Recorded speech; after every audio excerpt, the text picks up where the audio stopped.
Jeff Slauson here from 19 News Now at the 19 News digital desk. We are going to be bringing you live to a press conference being held by the Cuyahoga County Prosecutor's Office, in particular Cuyahoga County Prosecutor Michael O'Malley. In addition to that, there will be other members of the justice system, including Mayor Justin Bibb, Ward 10 Councilman Anthony Hairston, Ward 8 Councilman Michael Polensik, and the Cuyahoga County Prosecutor's Office Juvenile Division Chief Brett Kiger. This is to discuss the rise in teen crime that has been taking place across the city. Now, we usually do see some sort of a rise in crime in the summer, but this year has been a particular issue. They say that they're going to be hitting on, and I'll show you a live look at this press conference right now, again, waiting for them to take the stage there. Apparently 12 juveniles beat a man and then opened fire at a gas station in Cleveland. Now, this is something we checked all of our emails, all of our press releases, don't have anything that was sent to us from them. So I'll be interested to hear about this incident as well. Before we get there, though, I do want to play an I-Team piece that we have from our Sarah Goldenberg that breaks down the rise in crime that we have seen, not just this summer from everybody, but particularly this summer from those that are considered teens and juveniles. Massive problem that continues to grow here, not only in the city of Cleveland, but in Northeast Ohio as a whole. So again, I want to bring you this story from Sarah Goldenberg as we wait this press conference here. I'll actually put that in a separate box so we can kind of track as we go here. So that. All right, so here is that story from Sarah Goldenberg. A frantic call for help in the Clark Fulton neighborhood on the west side of Cleveland. Hey, another gunshot kid right up there. Police body camera shows officers responding to a double shooting. All I just hear is boom, my ear started feeling weird, so I feel it and I'm just bleeding. A 14-year-old shot in the ear, so close to much more damage. Down the street, a 13-year-old shot several times, including in the chest. Where you shot? Another officer arrives, grabs his medical trauma kit from his car trunk, and starts running to help the second victim, too, knowing every second counts as they wait for an ambulance. Let me get you a tourniquet, all right? The teen in shock. All right, bro, you're okay. We got your next coming for you. Soon, everyone is there to help. Paramedics and firefighters helping load the victims into an ambulance. Teamwork to get these teens, these children, life-saving medical care. The victims tell police they were walking when they heard gunshots from behind. The city's real-time crime center found surveillance video of the shooting, and officers collected shell casings at the scene, leading to the arrest of a 23-year-old man 2 days later. This just one case of more than 24 shootings involving teens since Memorial Day weekend. 19 investigates poured through CPD brevity reports, preliminary information sent out to the media. We counted at least 32 teenagers shot since May 26th. Sadly, 6 of those teens died. We're including 18 and 19-year-olds in our count.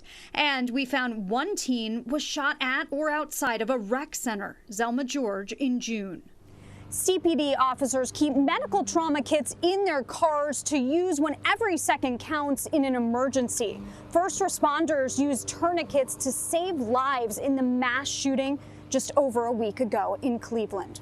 Reporting from the 2nd District, Sarah Goldenberg, 19 News.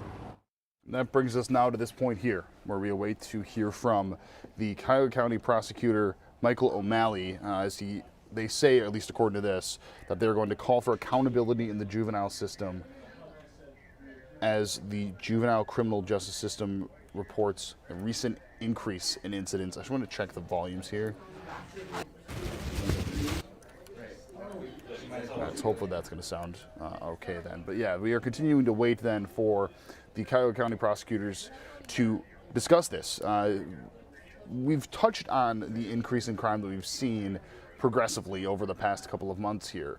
But what they bring up in at least the press release that informed us of this today, and our Harry Boomer is covering this for us today, was the recent beating of a man at a gas station. 12 teens, 12 juveniles, they say, are responsible for it, saying that this highlights the rise in summer juvenile violence. Now, we haven't heard of that incident in particular. So that'll be something that we are going to learn for the first time together during this press conference, them breaking down exactly what happened here and specifically, I guess, why we haven't known about this, but also what they're doing to prevent it. And that seems to be the key here. It's the term accountability that you don't typically see at an instance like this that we are hearing, at least from this right now. We are still awaiting there Michael O'Malley, the Cuyahoga County prosecutor. In addition to him, we are going to be hearing from Mayor Justin Bibb, Ward 10 Councilman Anthony Hairston, Ward 8 Councilman Michael Polensik, and the Cuyahoga County Prosecutor's Office Juvenile Division Chief Brett Kiker. So these are all the people that we are anticipated to hear from during this press conference. But we've covered extensively the rise in crime that we've seen, not just from juveniles, but from everyone basically, as soon as it hits summer. And this is something that's pretty consistent and that we hear often. As soon as it starts to get a little bit warmer, there's a rise in crime. We will hear a rise in shootings, and in particular, that comes around the July 4th area. For those that don't remember, or maybe you do, you remember hearing of this, Chief Drummond had actually had a meeting I think it was 2 days before the 4th, or maybe the Friday before the 4th, just to talk about what they're trying to do to prevent the increase in violence that typically takes place around.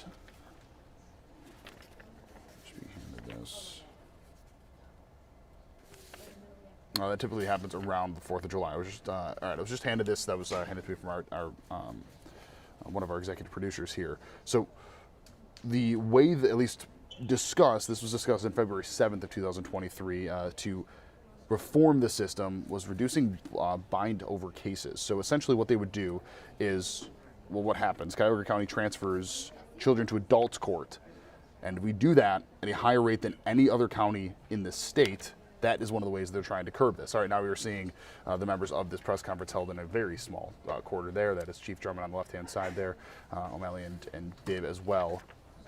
But yeah, so basically maybe avoiding putting these kids in adult court, which we do at the highest rate.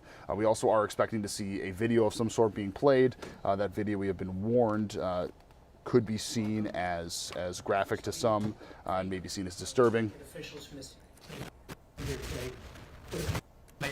We will bring you live now. Chief Wayne Drummond, Councilman Polensik, and Councilman Hairston, who have come over from Cleveland City Hall as we go over the events that occurred early yesterday morning.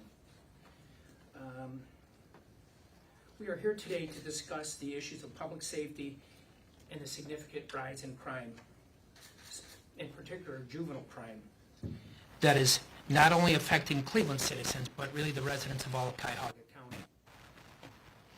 One of my fundamental duties as Cuyahoga County prosecutor is to provide safety and enrich the lives of our residents and visitors.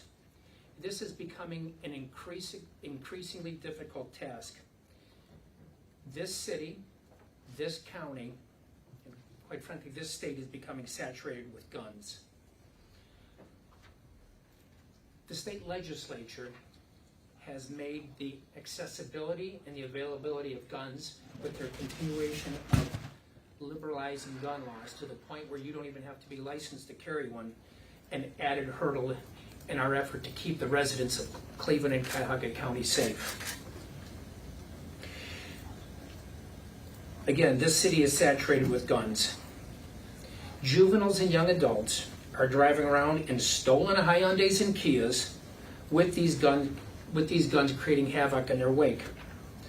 I have seen far too many videos where this combination has led to death and destruction. Without question, this daily level of violence is unprecedented. As a former Cleveland City Councilman, I know firsthand how these destructive actions destroy neighborhoods. All residents' first priority is safety. And I know, standing here with these elected officials, it is our utmost goal to provide our residents with a safe environment. People in Cleveland and Cuyahoga County deserve safe neighborhoods where they can walk to a store, walk to a local restaurant, or even just simply fill their car with gasoline. I fully support diversion and rehabilitation efforts for juvenile offenders. I want to work with juvenile offenders to help them find the right track in life. However, there is a point where public safety must become the priority. Violent offenders need to be held accountable. They need to understand the consequences of their actions, and the citizens of our community need to be safe. I appreciate the difficult decisions made by our judiciary, and I call upon the juvenile court judges to take these matters seriously and to work with police, prosecutors, and local elected officials to hold violent offenders accountable. In the last month, we have seen recent cases where juveniles have committed armed carjackings, are released, and commit more armed carjackings. We have seen where juveniles have prior failure to comply cases where they're fleeing our law enforcement officers, and have attempted carjacking cases, are released, and proceed to commit more carjackings. I've also seen a video of a stolen Kia speeding excessively, running a red light, T-bone a car, and kill the passenger of that vehicle. Again, all in a stolen vehicle, and all within the last month. Public safety must be a priority. The video I'm going to play you shortly highlights the issues that we are seeing regarding juveniles and rising violent crime. It only lasts 5 minutes, but demonstrates the destruction that juveniles can commit in a matter of seconds. When I watched this video early yesterday morning, I was disgusted and appalled watching the level of violence directed at someone who appears to be simply doing nothing but sitting outside of a gas station. Several minutes later, the situation turns to complete chaos as dozens of bullets are fired indiscriminately down St. Clair Avenue, and it could have caused a great deal of destruction. Thankfully, no one was injured by these dozens of bullets. Again, before I play this video, I want to thank the elected officials who came here today in the spirit of working together to end the senseless violence that is gripping not just Cleveland, many communities within our county. It is in that spirit where we're all here together that we pledge to work together to try to bring a safer neighborhood to all of our residents. Again, the content of this video will be disturbing to some, so please play it at your own discretion. Lexi. This is at East 140th and St. Clair, bisected by Coit Avenue. This occurred yesterday at about 12:30 a.m. We're going to show you the video uncut first.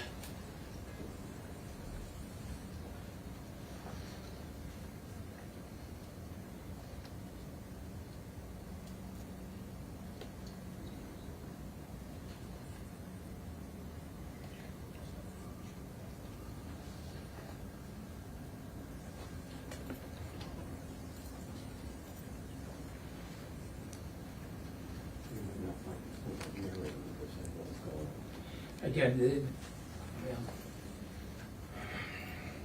simply appalling.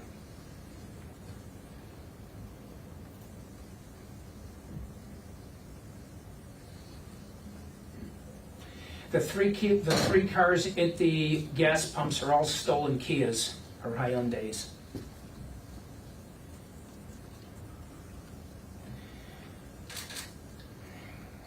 This video will go on for 2.5 minutes, but the troubling portion before the next event occurs is that they are very calm in their environment and quite frankly have acted like nothing has happened.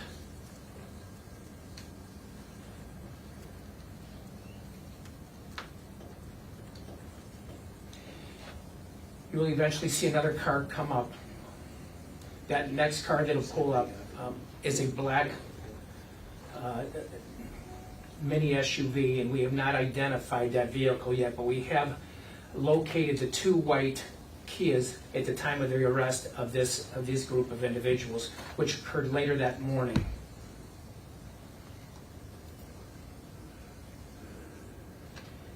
The individual in the green shorts appears to be the ringleader of the group.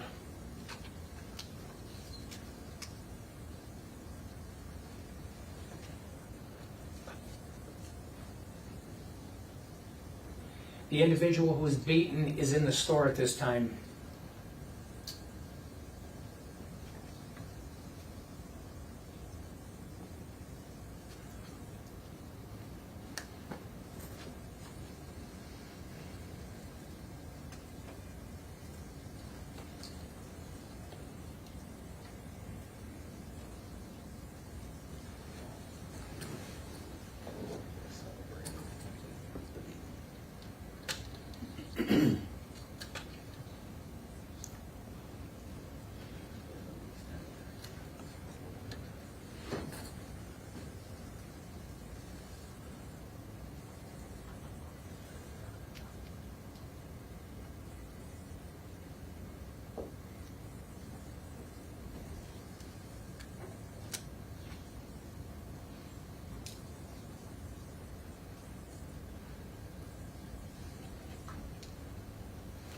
The individual who was beaten received some medical care, but he's doing okay.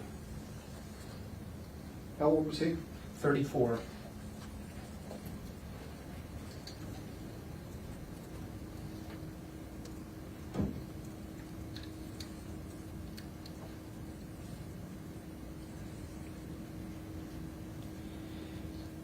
And again, if anyone's familiar with and I'm sure the mayor will speak to it, but the intersection of St. Clair, Coit, and East 140th is a rather busy intersection.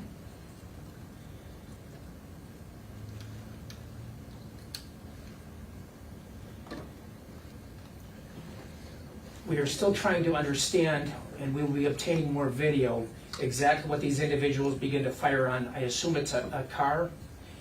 But we continue to investigate, along with the Cleveland Police Department, who has done a tremendous job in providing our office with the evidence needed to charge these individuals. You can see their attention now is turning to the other side of the building, where I believe a car is going down Coit Road. The individual in the green, who appears to be the ringleader, who is now charged with another homicide. You can see they begin to line up. And he begins to fire, as does 3 others in this situation, including an AR-15 on the left, including the guy sitting on the car by the gas pump who's firing. And again, the beating and the shootings all happened within a matter of 5 minutes. Okay, you want to break it down to okay, this is a slow motion that demonstrates the chaos that occurred. Again, the individual is doing nothing but sitting next to a gas station minding his own business. Is there any indication the attackers knew him or had We don't have any evidence of that at this point.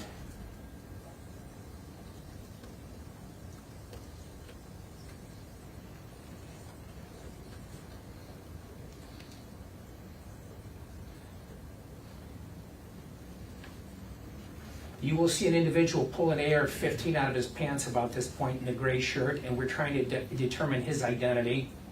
But he was certainly one of the lead individuals involved in the beating.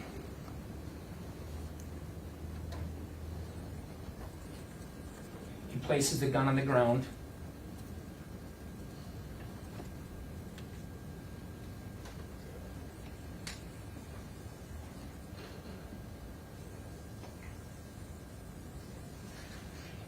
Slammed by the guy in the green shorts.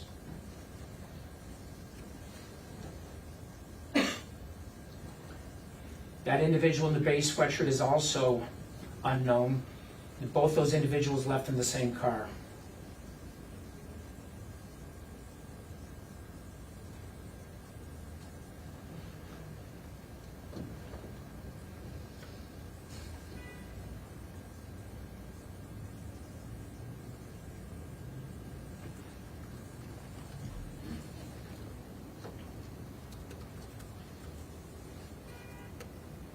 The man is lucky to be alive.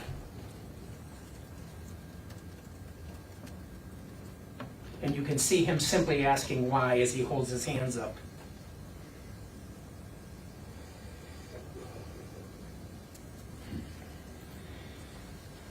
And then 2 minutes later, we see the shootings down St. Clair Avenue, and it's, by the grace of God, no one was injured.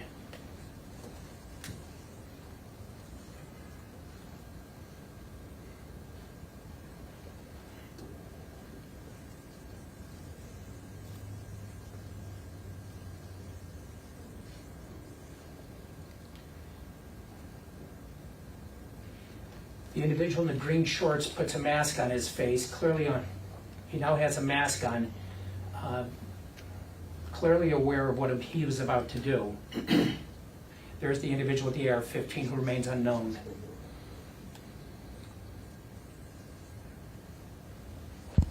You said green shorts is now charged in a separate homicide? Correct. Those are the fluorescent green shorts Yes. with the mask. You will now see him run towards St. Clair Avenue, and we believe discharge his handgun 18 times.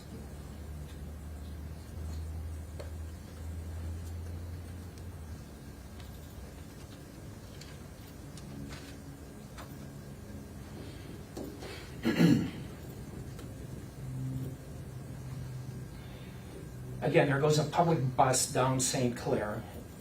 Again, thankfully, no one was injured.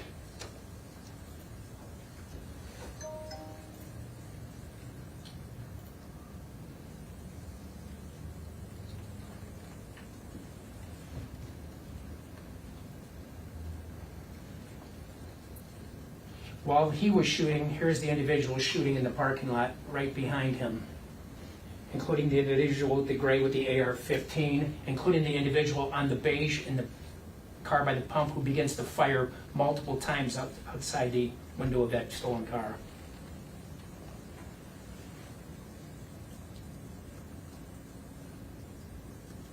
So there's at least 3 guns.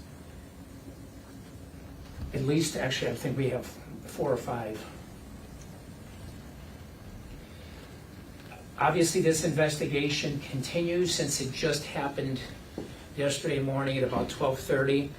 I'm going to turn it over to Mayor Bibb, and I thank him for his partnership along with the City Council in working with my office, along with Cleveland Police, in trying to bring this violence to an end. Mayor Bibb? Thank you. Thank you, Prosecutor. First and foremost, I want to thank the prosecutor and the leadership and the front line members of our police department who successfully made 12 arrests to really address this issue in our city. As you can see in the video, this behavior is unconscionable, immoral, and quite frankly, unacceptable in our city. And as I said last week, our administration will not spare any expense to keep our city safe. It's going to take every part of our community, from the prosecutor's office to our courts to law enforcement at every level, to keep our city safe and secure, and that's our commitment at City Hall. The other thing I want to just highlight is the importance of the fact that we will continue to be as aggressive as we possibly can to make sure we hold these juveniles and anyone else in our city committing criminal behavior accountable. It is not acceptable, and I've instructed the chief and our command staff to use every tool in our arsenal to be aggressive to keep our city safe. The other thing I want to mention is the prosecutor mentioned the importance of diversion. There is no excuse for any young person in our city not to have a safe plan or safe activities to do in our community. From our rec centers to the all the great out-of-school time programs that exist in our city, every young person should have something to do in our community. But if you're a juvenile and want to enact behavior like an adult, criminal behavior like an adult, we're going to hold you accountable. And our prosecutor, our city prosecutor, working with the county prosecutor, will use every tool of the law to hold them accountable. Now I want to give it over to the chief of police. Chief. Thanks, Mayor. Thanks, Prosecutor O'Malley, City Council, and well, I have a couple of folks from my command staff here. Johnny Johnson is the commander out in District 5, and Deputy Chief Sammy Morse there. I think, like the mayor just said, it just highlights the level of violence in the community. It's evident there in the video, and it's something that our officers are dealing with on a daily basis. And the thing about this particular video, or in others not that you see here, is that these crimes, heinous crimes, are being committed by juveniles. Juveniles committed these crimes from 16 to 12 years old. From 16 to 12 years old. So some of the questions I ask is, where are the parents? Where are the guardians? Those are some of the questions. In the city of Cleveland, we have tons of activities for juveniles in our rec centers and beyond, and other agencies and so forth, that we can have things for juveniles to be involved in. But this type of behavior is unacceptable on all levels, unacceptable. The officers in District 5, under the leadership of Commander Johnson, received a call, as you guys are aware. They responded to Delavan Avenue, and they made arrests of quite a few juveniles, 12 to 13 juveniles, that broke into a house they shouldn't have been in. So there's an aggravated burglary charge that they have there. In the process of going through the home and securing the home, they arrested all those juveniles inside the home, confiscated 2 weapons we believe is going to be involved in other issues. One of the individuals was wanted for murder, which the prosecutor O'Malley talked about. So we're talking about some very violent individuals. I'm not a proponent of mass incarceration. Let's get that clear. I am not. But I am a proponent of keeping our neighborhoods safe. And if that means putting juveniles, that's the key, violent juveniles behind bars to make our neighborhood safe, then I'm a proponent for that. What we're seeing there is animalistic. And people may come back and say, well, I can't believe the chief said that. But look at that video.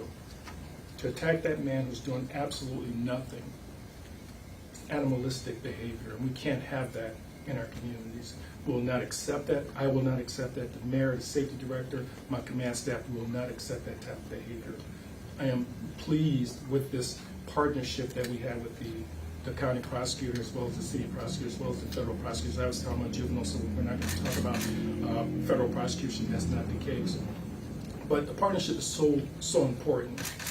When our officers arrested all those juveniles, and again, it's about 13 of those juveniles, they had those juveniles for a very long time because they had to finish the paperwork. And it's important for me to illustrate what happened.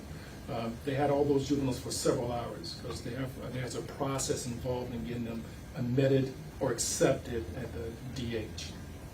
I believe we probably wouldn't have gotten most of those in there. So I have to say thank you to the mayor, also to Prosecutor O'Malley for pushing some buttons, so to speak, to get those particular juveniles off our streets, because they certainly do not belong on our street, especially with the type of activities, violent activity that they've been involved in. Now, I believe, and our investigation, and our investigators will prove more to this point, that they're probably involved in multiple incidents. We believe that. We have a group of folks out there call themselves the Kia Boys. We believe these individuals are part of that as well, and with all the stolen Kias and the weapons that they have, and they're very callous in their behaviors and their actions and so forth. So I am very proud of the efforts and the actions of our officers that night to take those individuals, violent individuals, off our streets. Next coming up is Councilman Valencia. Honorable Mayor, Honorable Prosecutor O'Malley, my colleague Anthony Harrison, and the command staff. My political diplomacy and patience have long gone. What we're dealing with today in the streets of Cleveland are urban terrorists. Let's make no bones about it. Urban terrorists. What you saw on that screen was terrorism. That's what we have experienced in the last month in the 5th District. Terrorism. People afraid to sit on their front porches. People afraid to go to church. Think about that. Afraid to go to church for fear of their cars being broken into. Can't go to Bible study on Wednesday night for fear of being accosted. This is the same group, that house that the chief just mentioned, that's right around the corner from my own home that they commandeered. I could throw a baseball from my son's house to it. That's how close he is. This is the same group that I had a run-in with a week ago in front of my own son's home. Stolen Kias, stolen Hondas, waving guns, running through the neighborhood, threatening women and children. We are not going to live like this. I refuse to live like this, and I refuse to let my citizens live like this. So I want to thank, again, the mayor and the county prosecutor and my colleagues, and on behalf of Council President Blaine Griffin, who wanted to be here but he couldn't. We got to take back the streets in Cleveland. Totally unacceptable way to live. I'm not living on the border of Ukraine and Russia. This is chaos, what we've seen on our streets. And again, people afraid, children afraid. I have people the kids who won't go to the park because they're afraid of these guys. People who won't get and sit on their front porches. We're not going to live like this. So I don't care who we have to ask to come in, and I want to thank the governor's office for contacting me, that he indicated he's going to be sending in the Ohio Highway Patrol in force. And I want to thank again the administration for reaching out to them as well. I don't care who, U.S. Marshal, U.S. Attorney, I don't care who we have to bring in here. We got to get the worst off the streets. Then we get them off the streets and we can figure out what's going on in their lives. And again, it's been indicated by others. Where the hell are the parents at 2 and 3 o'clock in the morning? I mean, I had 5 kids, they weren't running the streets. I don't get it. When was the last time a parent was held accountable or charged with aiding and abetting juvenile delinquency? If my life depended, I couldn't tell you. They got to be held accountable. The juvenile justice system is broken in this county, and it's got to be a priority. We cannot live like this. I won't live like this. And I don't care who I have to go through or go over or go around or do whatever. We are not going to live like this. And what Councilman Hairston and myself have gone through, again, within the last month with these clowns, well, that's being polite, urban terrorists, is unacceptable and outrageous. We won't live like this. And again, I want to thank what we've heard today is additional teamwork working together. And I'm appalled by what I've seen. And I will, and again, in all my years in city council, 43 years, I've never seen anything like this. Never, ever. And I'm not going to see it anymore. I want resolution. Thank you. Thank you, Councilman Belinzi. Thank you, Prosecutor O'Malley. Thank you, Mayor Bibb. Thank you, Chief Drummond. I don't know if there's any more that I can add. You've heard it all. We are sick and tired of being sick and tired. That's it. No longer are we going to allow these individuals to wreak havoc on our neighborhoods. That's out. Gloves are off. Time out. Gloves are off. We are, as you heard from Councilman Belinzi mentioned, that we are asking our partners at the state level. We are calling on our partners at the federal level. We are calling on our partners here in the county. As we heard, I talked about our juvenile justice system, that we're all a link in this chain, right? This chain that keeps things together. So it is important that every one of us play our part. And so we are demanding that others come into this city, bring the Calvary, bring whoever you have to help us, help the neighbors and the people who've been living in these neighborhoods. You know, a lot of these neighborhoods have legacy people here, right? These are people who've been here for generations. People who have raised kids here, who've raised their kids here. And you know what the calls I get or the emails I get? Councilman, I'm out of here. I'm gone. I'm leaving. I can't sit on my front porch. Got a call today on my way here. A gentleman who's been in his neighborhood, in his house for over 35 years. Wake up to bullet holes through his windows. Bullet holes through his windows. He keeps his grandkids at his house. He bought the lot next door to fence it in so they can go outside and play. But that's over. You know why? Because as Councilman Belinzi said, these urban terrorists who are out here wreaking havoc every single day on our neighborhoods. And we are tired of it. So I just thank the prosecutor for his work and bringing us here. Thank you to the police department. Thank you to the mayor's staff who quickly responded to this property and was able to pick up almost all of these individuals who committed this heinous crime. When I saw this video, my stomach dropped. This is sickening. Sickening. We all should be upset. We all should be enraged. So no more if you see them, you hear them sitting in your house with your grandkids or your kids, you hear the conversation, you don't say nothing. That's over with. Or you see them next door on the vacant house hanging out and you hear what they're talking about and you say nothing. That's over with. Time out. We all have a part to play in this. And we are calling on every single person to do their part to help ensure that these individuals who live, work, and play in these communities have a safe environment. Thank you. I want to bring up the juvenile chief. And again, the key to this case was the fact that somebody called in and said there's a bunch of kids in a house who don't belong there. And that's how these kids were arrested within 2 hours of doing these horrific actions. So the point that the councilman made is that it's up to the people to assist law enforcement to end this string of violence. Again, Mr. Baker. Thank you, Mike. Just to recap the incident that brings us here today and the video that we just watched, on July 25th at approximately 12:40 a.m., a group of juveniles arrived at the Shell gas station at the corner of East 140th Street and St. Clair Avenue, and they arrived in 3 stolen vehicles: a 2020 Hyundai Tucson, a 2020 Kia Sportage, and a 2015 Hyundai Sonata. All 3 vehicles were stolen on the evening of July 24th, 1 from the University Circle area, 2 from the Tremont area. And when these juveniles arrived at the gas station, a number of them began to actively assault a 34-year-old male who was merely minding his own business, seated up against the wall of the gas station. Some of the juveniles that assaulted the victim were armed and used those firearms during the assault. And after the vicious attack, the victim was ultimately able to retreat inside the gas station. The juveniles did not leave at that point. They continued to loiter in the parking lot, in the gas station parking lot, for approximately 2.5 minutes. And after about 2.5 minutes, that's when you saw in the video at least 4 of them begin firing at a target to the east of the gas station. After those shots were fired, the juveniles retreated to the 3 stolen vehicles and ultimately fled the scene. At approximately 2:12 a.m., the Cleveland Police Department received a call regarding a disturbance on Delavan Avenue. Officers promptly responded to that location, and when they arrived at the location, they located 2 of the stolen vehicles from the gas station sitting out front. The 2 stolen Hyundais, based on their knowledge of the prior incident, they were able to remove the occupants of their residence. They ultimately detained 13 juveniles, and they recovered 2 firearms from inside the residence. Yesterday, a team of prosecutors met with detectives from the 5th District, and we had detectives walk us through, frame by frame, the surveillance video that we all watched, pointing out who was who and who did what.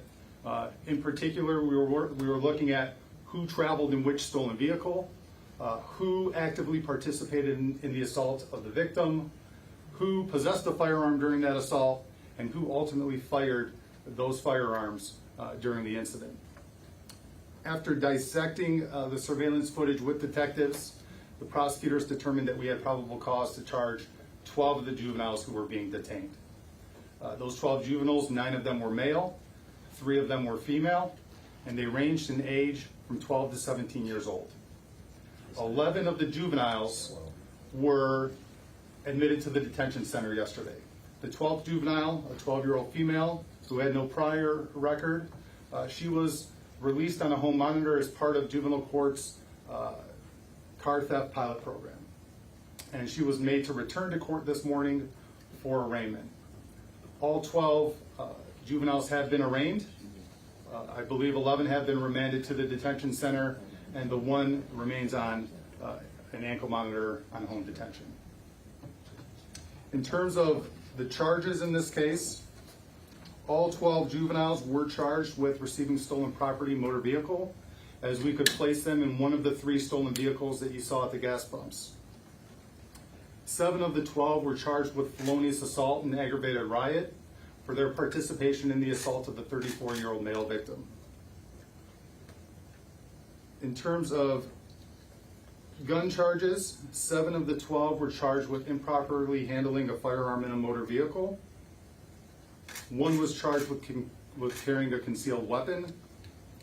5 were charged with having a weapon while under disability because they either had a prior adjudication for violence or they had outstanding warrants. And 2 of the 12 were charged with discharge of a firearm on or near prohibited premises and criminal damaging. As Prosecutor O'Malley noted in the video, we see 4 or 5 juveniles firing firearms during the incident.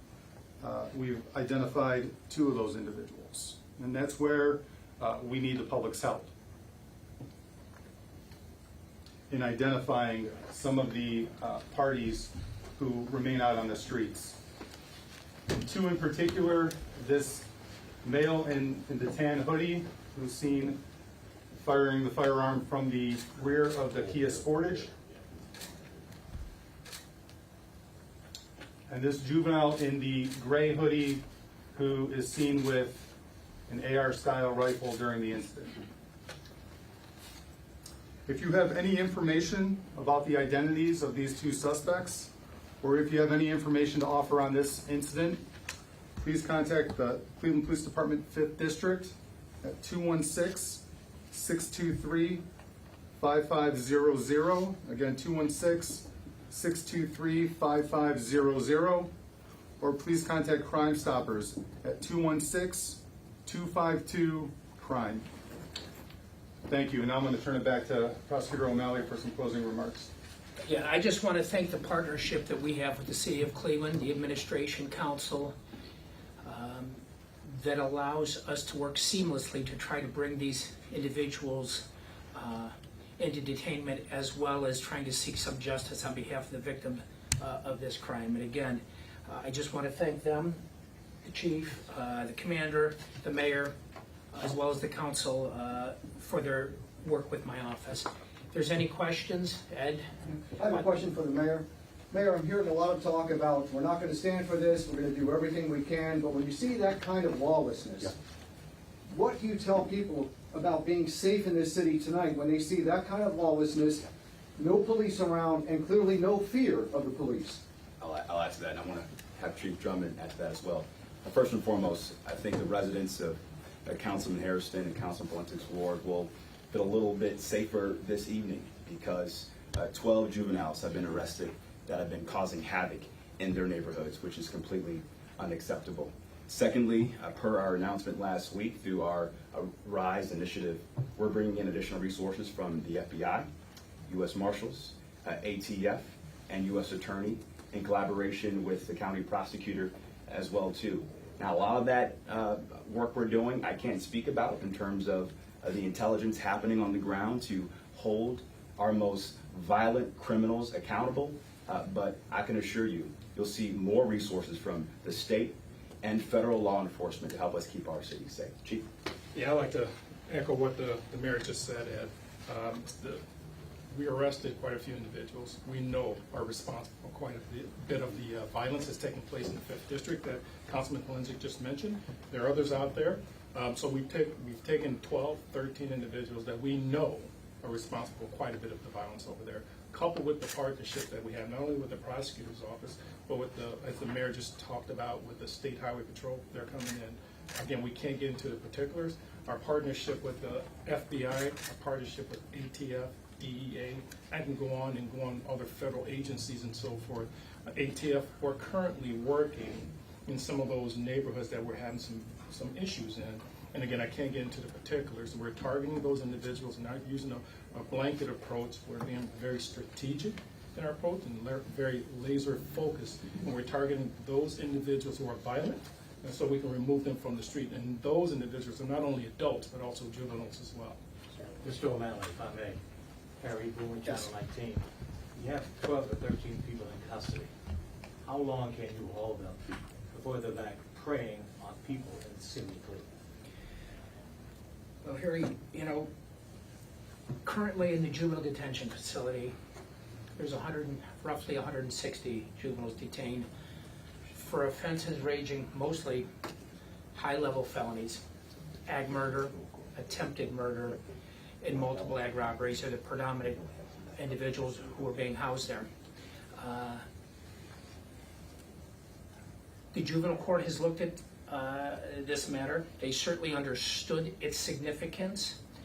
The guns that were taken yesterday morning from those individuals are already being tested with our partners in federal law enforcement. There will be NIBIN testing done. They will track down if those guns, and it's not going to be a surprise to anyone, if those guns have been used in other violent incidents within our county. So I do believe the juvenile court is aware of the level of what transpired. If they aren't aware, they certainly may see it tonight on the 6 o'clock news, but I can just tell you that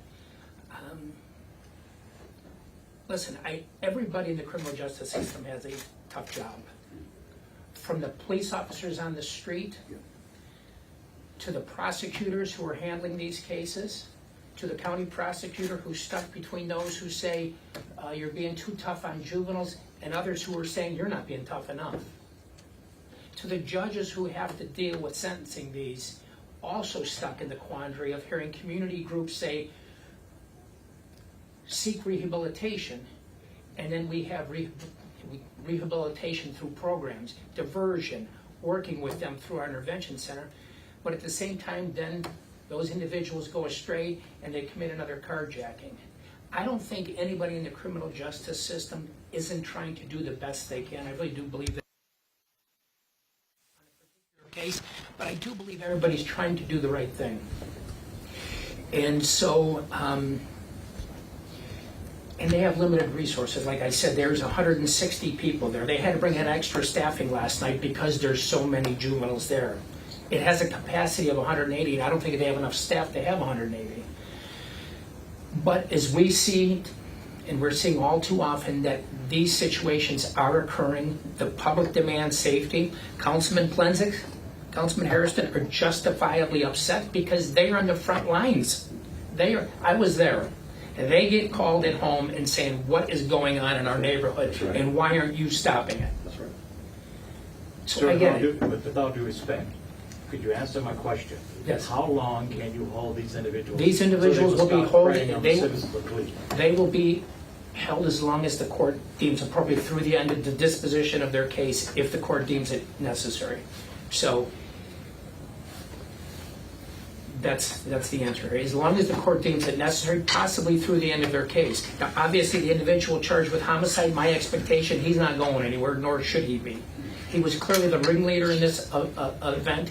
He charged at whatever target they were shooting at, and he shot 18 times himself. So you may have the judges may, and they should, look at each individual individually and determine what they see on, and what they determine to be the appropriate level of detainment, whether it's in the DH or on an ankle monitoring. But it's my expectation that most of these individuals will be here through the end of their case. What specifically needs to change in the juvenile justice system to stop this? It's already illegal for teens to carry handguns. It's not stopping them. So what specifically needs to change? Well, I would say this. I think first of all, things need to change at home. To rely on a government agency like the court, they have limited options. But let me tell you what, every one of those juveniles has somebody at home who's responsible for their well-being. They were all out all night, including a 12-year-old female.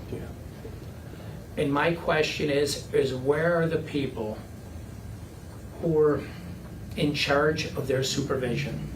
I can tell you when I was 13, 14, 15, and 16, I had somebody watching the minute I came in the house and making sure I went right to bed. That's how things happen. At least back in the early 70s and 70s. But, I mean, so you ask, it starts at the home. When you're in the juvenile system, there has already been issues that have arisen that brought you in contact with the criminal justice system. So the court can do the best they can. Nobody wants to send juveniles to detainment, to ODYS, or worst case scenario, if they commit a violent issue like that, homicide, to ODRC. But that's what has to happen. Again, it's the balancing act.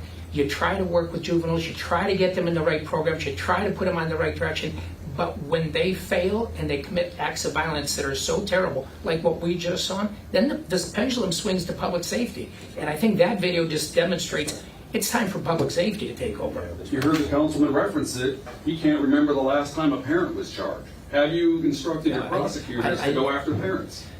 I think there would be issues within Ohio law whether that would be permissible, and so I think that's probably why it's not done. But certainly if there's a case that may take people in Columbus to take note, one would wonder why kids who are 12, 13, and 14, 15, and 16 are out between 12:30 and 3 a.m. at night with multiple weapons and multiple stolen cars. How much fuel is added to this fire when you have these easily stealable cars? I mean, they're no longer on foot, they're now... That's a great question, and the reality is, Mayor, if you want to speak to it too? I would say, and the chief can attest to this, my hunch is that a majority of our Part 1 violent crimes this year are a result of stolen Kia and Hondas. That's why we were one of the first cities in the country to pursue a lawsuit against both Kia and Hyundai. We're calling on the Ohio Attorney General to join us in that lawsuit to hold them accountable. And because of the great work of Chief Drummond and the entire command staff and our detectives, they're doing everything they can to collect good intelligence to determine where these carjackings are occurring. That's why we're excited about this new carjacking pilot we launched several weeks ago. Right now, just in the city of Cleveland, to have more robust ankle monitoring with these juveniles that are stealing these cars. But it's a large driver the violent crime we're seeing. Most of them learn how to do this from TikTok. TikTok. Has there been any thought about suing TikTok? Well, we're looking at that. I think there are some legal complications to pursuing a lawsuit based on free speech with TikTok, but we'll pursue any legal avenue that's viable to hold these social media companies accountable. Mr. O'Malley, you spoke about the governor being a partner in trying to arrest, no pun intended, these crimes. But is not the governor and the state legislature, are they not partially responsible for signing the bill into law that made guns more accessible? And what kind of pressure are you putting on the governor and the state legislature to do their role to stop all of this? Yeah, I don't know that I said that the governor was helping in this. No, you said you thanked him, and we can appreciate that. Yeah. But what I'm saying is, what kind of pressure are you putting on the governor and the state legislature that passed the bill that said no license, no training, open carry, concealed carry, all of that is law? That's what I'm asking. Well, let's be politically realistic. Whatever it takes, political, social, cultural, I don't care. Yeah. What are you doing? The reality is, working through our association, working through the state reps, state senators that we have in Cuyahoga County, not just myself, but pretty much every elected official with an understanding of how weapons are destroying our community, as I've said in the past, one shot at a time. We have reached out, we have worked, we have lobbied, but as long as we continue to reside in a state that gerrymandering has allowed one party to so dominate a state government that they have supermajorities in both houses and the Senate, and they have a governor who has signed off on all of these bills to continue to liberalize the flood of guns within our community. We are, as urban, and it's not just affecting, let's be clear, it's not just affecting Cleveland or Cuyahoga County, it's all the urban areas within the state of Ohio. But we have little or no say, even though we lobby our own legislators who are in such a political disadvantage. But, you know, here we're talking about guns, and the reality is these guns are coming home, and they're being brought home, or they're being kept in stolen cars. Parents and families, guardians have an obligation, for the sake of their own children and their own, whether it's their grandkids or whoever, they have an obligation to also inquire as to what's going on in their life, to search under their bed, to search in their closet, to search in their car. And they can't, parents and guardians have to become involved. They have to, because they are the first line of defense in trying to steer these kids into the right direction. And if we're relying on government to teach kids or to educate kids or to give kids a moral compass, we're already behind the 8 ball. It starts at the home, it starts at church, and it starts with families working with kids to do the right thing. Mr. Prosecutor, do we have any idea where they're getting these guns from? As was mentioned earlier, it's already illegal for the juvenile to have guns. It's not like they're going to gun stores and gun shows to buy them. Do we have any idea where they're getting these guns from? That's a good question. I think it's a combination of many factors. A lot of the guns, or a few of the guns, are stolen. We know that from homes. They're stolen from cars. Again, we have an epidemic proportion relative to stolen Kias and Hondas and so forth. But some of those vehicles possess their guns in it and so forth. So it's a combination of all those things that I'm talking about. You're right, they're juveniles. They don't have any rights to have weapons and so forth. So again, the vast majority of them are stolen, or they steal them out of, like I said, homes, cars, and so forth. So that's where they're getting them. And then we also have what's called straw purchasers. You know, they go in and legally purchase. These are folks with good records. They legally go into a gun show, gun store, purchase weapons, multiple amount of weapons, 6, 7, 8 or more at a time, and bring them to the community, and they give them to individuals that shouldn't have them, and then they get spread around the community. That's part of it as well. Not the only problem, but there's a vast array of reasons why these individuals end up with guns that they shouldn't have. Is that illegal now? And if it is, can we go after the straw purchase? Yes, it is. And we work with our partners, and a very good question. We work with our partners in ATF to target those individuals. And again, I can't get into more particulars, but we do work with ATF to target those individuals. What about the guns in this specific case? Were they stolen? I don't have that information. I'm not quite sure. I would have to look at the report. I'm getting two cases confused. I'm not quite sure if either one of the guns that was recovered in this case was stolen. Not sure. We don't know. I have a question for you. I live in the city, as you know, 22 years. When I go out to eat breakfast or to shop, people used to say, Harry, have a good day. Now they're saying, Harry, be safe. What do you say to the residents of the city who now feel under siege? Well, first, I would say that our administration, in collaboration with City Council, the county prosecutor, and state and federal law enforcement, we're going to do everything in our power to keep the city safe and secure. Secondly, we talked about guns. You know, I would tell them, number one, vote your conscience and vote for safety when it comes to Election Day, because we can use our real political power to change the culture of guns in this state.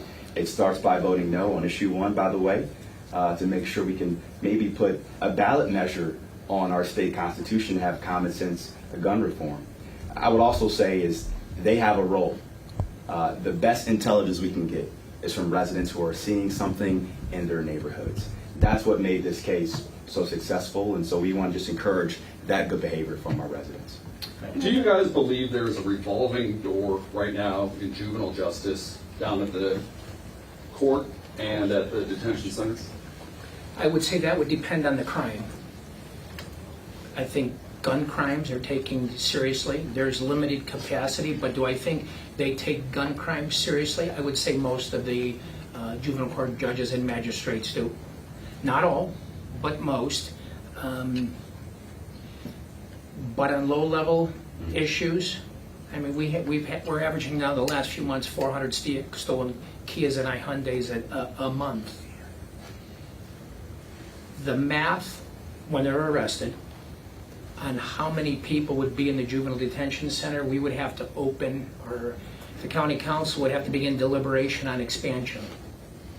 And so, again, I understand the difficulty that it's unprecedented.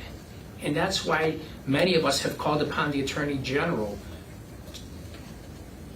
Let's try to hold Kia and Hyundai accountable.